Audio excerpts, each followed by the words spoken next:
So inflation will continue as a story and as a concern all the way to the elections, you see, and what will continue to drive it? Well, I think it's a good sign that the candidates now are recognizing that the train is going to be a major factor, and they're also revisiting how they voted in the last deliberation of the train law. So I think it's a good sign. But I think they would have to do more than that. They'll have to do concrete steps. And they could start with, there's a clause in the legislation that they can suspend the excise tax, assuming that the price of oil hits $80 to a barrel. And by market. that, we're referring not just to the upcoming tax, we're Yes, referring to The taxes current. already The in current. effect.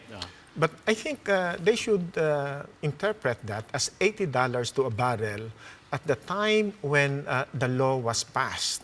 The dollar equivalent of, or the peso equivalent of $80 to a barrel in January was just like 49 pesos. Now it's 54. So I think they can now go ahead and suspend excise tax based on the exchange rate depreciation of the Philippine peso. But is this allowed under that law, that you factor in depreciation? They did not, but it does not disallow. I don't think Yeah. it disallows them. Yeah. I think the relevant argument there is that $80, as felt by the Filipinos, $80 at that time was only equivalent to 49 peso to a dollar. Now it's 54. So I think we have to take that into account. The Philippine economy is operating on the peso currency, and therefore I think we should use the peso equivalent of $80 at that time when the law was passed. And right now, they can already go ahead and suspend the excise tax based on that. You were part of the deliberations on Train 1. Wasn't this, didn't anybody foresee what might happen? You know, crude oil prices are always very volatile. Didn't anyone project that this might happen?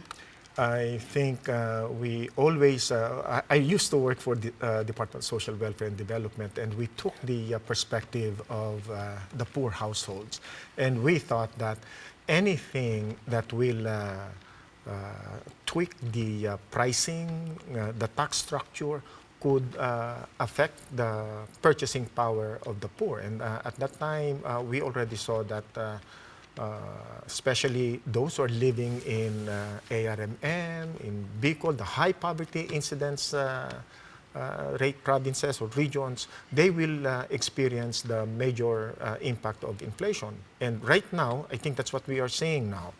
ARMM has, 9 point something percent inflation, and more than 50% of their population is poor. And Bicol has about 10%, and they also have one of the highest poverty incidence rates in terms of the farmers, with 34% poverty incidence. You raised these concerns to the economic cluster and to the politicians. Of course. How yeah. did they react, the economic cluster and the politicians? I think on the part of the politicians, on the part of the legislators, they accepted the model presented to them, where inflation would be limited to 0.4%.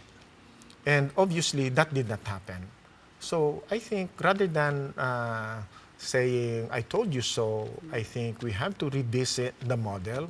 In fact, maybe we can just throw it out and go to the level of the households and see, for example, if we tweak the price of oil or of fuel, who will actually suffer and how will they cope? Yeah. The poor will not have any other alternative but forgo eating.